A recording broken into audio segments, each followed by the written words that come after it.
நெல்லை சந்திப்பு மற்றும் அதன் சுற்றுவட்டார பகுதிகளில் மழைநீரால் தேங்கியுள்ள வெள்ளக் காட்சிகள் கழுகு பார்வையில் பார்க்கலாம்.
இது பற்றி எமது செய்தியாளர் ராமசுந்தரமிடம் கூடுதல் விவரங்களை கேட்டு பெறுவோம். ராமசுந்தரம், இப்போ இன்னும் 24 மணி நேரத்திற்கு நெல்லையை பொறுத்த வரைக்கும் அதிக மழைக்கு வாய்ப்பு இருப்பதாக வானிலை ஆய்வு மையத்தினால் தெரிவிக்கப்பட்டிருக்கிறது. இந்த நொடி நெல்லையை பொறுத்த வரைக்கும் மழை பொழிவு நிலவரம் எப்படி இருக்கு?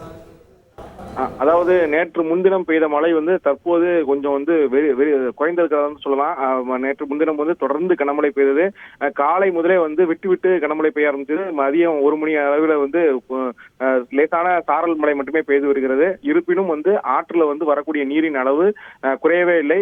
சுமார் ஒரு 80,000 கனஅடி வரைக்கும் தாமிரபரணி ஆற்றுல வருவதாக சொல்கிறார்கள். தாமிரபரணி ஆற்றின் கரை 2 புறமுமே கரையை தாண்டி தான் அந்த கரையோர பகுதிகளை தாண்டி அதன் சுற்றுவட்டார பகுதிகள் தான் தற்போது மழைநீர் தேங்கி இருக்கிறது. 1992ஆம் ஆண்டு பெய்த கனமழையோடு அதிகமான கனமழை தான் பெய்ததாக அப்பகுதி மக்கள் தெரிவித்திருக்கிறார்கள். 1992ஆம் ஆண்டு இதே போல அதிக கனமழை பெய்து ஆற்றின் இரு கரைகளையும் தாண்டி கரையோர பகுதி மக்களுக்கு வெள்ளம் ஏற்பட்டு பாதிக்கப்பட்டது. புதிய பேருந்து நிலையம், சந்திப்பு பேருந்து நிலையம் உள்ளிட்ட பகுதிகள்லாம் மூழ்கி இருந்தது. தற்போது அதையும் தாண்டி தற்போது மழைநீரானது அதிக அளவு வந்து கொண்டிருக்கிறது. காட்டாற்று வெள்ளம், அதே போல குளங்கள் அதிக அதிக அளவுல நிரம்பி குளங்களிலிருந்து வரக்கூடிய அந்த மறுகால் தண்ணீர் உள்ளிட்டவைகள் சேர்ந்து நெல்லை சந்திப்பு பகுதி முழுவதுமே தற்போது மூழ்கி இருக்கிறதா சொல்லலாம். நெல்லை சந்திப்பு பகுதியில மீனாட்சிபுரம், தீன் கிராமம், அதே போல வீரராகபுரம், சிந்துபுந்திரை, உடையார்பட்டி, அது போல பாலபாக்கிய நகர் உள்ளிட்ட பகுதிகள் முழுவதுமே தண்ணீரில் மூழ்கிதான் இருக்கிறது. நம்ம பார்க்கக்கூடிய காட்சியில சந்திப்பு பேருந்து நிலையத்தை பார்க்கும்போது அந்த பேருந்துகள், அதாவது இரவு நேர பேருந்துகள் வந்து இயக்கப்பட்டது, மெயின் ரோடுகள் மட்டும் பேருந்துகள் இயக்கப்படும் என மாவட்ட ஆட்சித்தலைவர் தெரிவித்திருந்தார். அந்த மெயின் ரோடுகளில் மட்டும் இயக்கப்பட்ட பேருந்தும் அதிக அளவு தண்ணீர் வந்தனால முழுவதுமே தண்ணீரில் மூழ்கி அந்த பேருந்து நிலையத்திலேயே அப்படியே நிற்பாட்டி வைத்திருக்கிறார்கள். 2 பேருந்துகள் நிற்கும் காட்சியையும் நம்மால் பார்க்க முடியும். அதே போல கார்களும் வந்து இரவு நேரத்தில் திடீர்னு பெய்த மழையிலான காரணமாக எந்த கார்களையுமே எடுக்க முடியாம தண்ணீர் வந்து பகுதியில் முழுவதுமே சூழ்ந்திருக்கிறதை நம்ம பார்க்க முடியுது. அந்த பாலபாக்கிய நகர் பகுதியில தண்ணீர் வெளியே செல்வதற்கு வழி இல்லாமல் அந்த வயலில் உள்ள வெளியிலிருந்து வரக்கூடிய தண்ணீர் அனைத்துமே பாலபாக்கிய நகர் பகுதியில் சூழ்ந்து பொதுமக்கள் வந்து வீடுகளை விட்டு வெளியேற முடியாத நிலை இருக்கிறது. அதே போல உடையார்பட்டியும் அதே நிலையில் தான் இருக்கிறது. செல்வி நகர், சிந்துபுந்திரை உள்ளிட்ட பகுதிகளும் அதே நிலையில் தான் இருக்கிறது. மீட்பு பணிகளில் ஈடுபடுத்துவதற்கு தேசிய பேரிடர் மீட்பு படை, மாநில பேரிடர் மீட்பு படை இருந்தாலும் அதிக அளவு தண்ணீர் வந்து நீரின் வேகம் வந்து அதிகமா இருப்பதனால படகுகள் கூட செல்ல முடியாத நிலையில் இருந்தது. தற்பொழுது மீனவர்களின் படகுகளும் கொண்டு வரப்பட்டு அந்த மீனவர்கள் மூலமும் அந்த மீட்பு பணி, அந்த மோட்டார் பொருத்தப்பட்ட பெரிய அளவிலான ராட்சச ஃபைபர் படகுகள் கொண்டு வரப்பட்டு அந்த மீட்பு பணியை வந்து துரிதமாக மேற்கொள்வதற்கான நடவடிக்கைகள் மேற்கொள்ளப்பட்டிருக்கிறது. ஒரு 30க்கும் மேற்பட்ட படகுகள் வந்து நெல்லை மாநகர் பகுதி கொண்டு வரப்பட்டு குறிப்பாக சந்திப்பு பகுதிகளுக்கு ஒரு 10 படகுகள் வரவழைக்கப்பட்டு இந்த மீட்பு பணிகளை மேற்கொள்வதற்கு நடவடிக்கை எடுத்துக்கிறார்கள். ஹெலிகாப்டர் மூலமும் அந்த நடவடிக்கைகள் எடுக்கப்பட்டு வருகிறது. தற்போது மழை வெறுத்திருந்தாலும் மாலை நேரத்திற்கு பிறகு வந்து கூடுதல் மழை பெய்யும் எனதான் அந்த வானிலை ஆய்வு மையம் சொல்கிறது. மாவட்ட நிர்வாகம் தரப்புல கொடுக்கப்பட்ட எச்சரிக்கையாக இருக்கிறது. மீண்டும் கனமழை பெய்தால் ஆற்றில் வந்து கூடுதலாக தண்ணீர் திறப்பதற்கான வாய்ப்பு இருக்கிறது. கரையோர மக்கள் வந்து பாதுகாப்பான இடத்திற்கு போக வேண்டும் என அதிகாரிகள் தரப்புலையும் அமைச்சர்கள் தரப்புலையும் தொடர்ந்து வந்து எச்சரிக்கை விடுக்கப்பட்டு வருகிறது. இந்த கரையோர பகுதிகளில் மீட்பு பணிகளையும் துரிதமாக மேற்கொண்டு வருகிறார்கள். தகவல்களுக்கு நன்றி ராமசுந்தரம்.